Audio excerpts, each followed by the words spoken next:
ارے لٹیری دلہنوں، کیا 498A اور 125 تمہارے باپ کے کہنے پہ قانون بنے تھے جس کا فائدہ تم اٹھا رہی ہو؟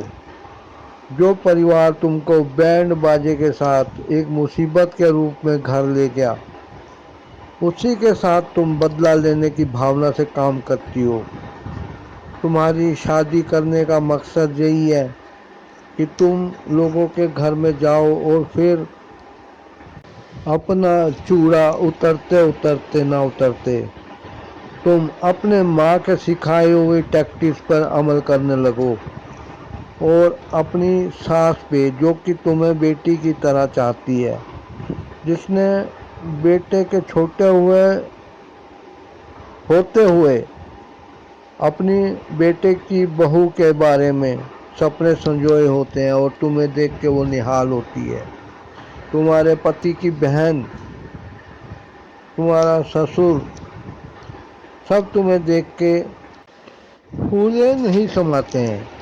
انہی پہ تم الزام لگاتی ہو کہ سسر نے تمہارے کپڑے پھاڑ دیے، تمہارے دیور نے تم کو پیٹا، تمہاری نند رسوئی میں نہیں آنے دیتی ہے، کھانے پینے کو نہیں دیتی، اور تمہاری ساس بیٹھی بیٹھی سب دیکھتی رہتی ہے اور آگ میں گھی ڈالنے کا کام کرتی ہے۔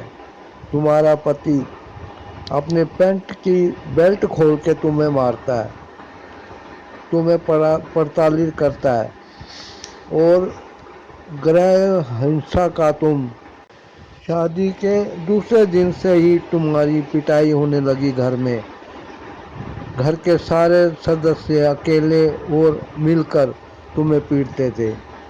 تم تو پولیس کے آگے یہ بھی بیان دیتی ہو کہ سہاگ رات میں پہلے ٹھکائی ہوئی تھی، اس کے بعد تمہارا پتی تمہارے پاس آیا۔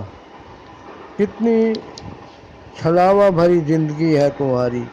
تم کیسی خاندان کی ہو؟ تمہیں کیا سنسکار دیے گئے؟ تمہارے ماں باپ دوسرے کی دولت پا کر اپنے گھر کی غریبی دور کرنا چاہتے ہیں۔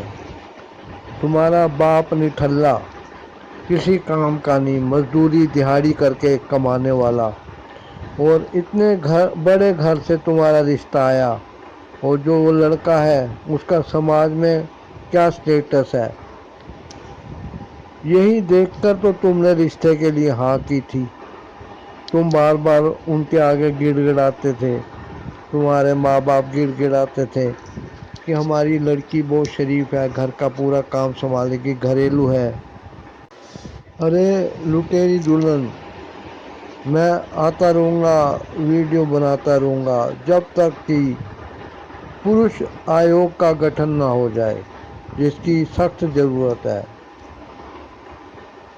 جو لوگ اس سمسیا کو اچت مانتے ہیں اور اسے دور کرنا چاہتے ہیں، وہ اس چینل کو سبسکرائب کر کے سپورٹ کیجیے، ویڈیو کو لائک، شیئر اور کمنٹ کریے تاکہ سماج کی یہ دوری دور ہو۔ Thanks for watching.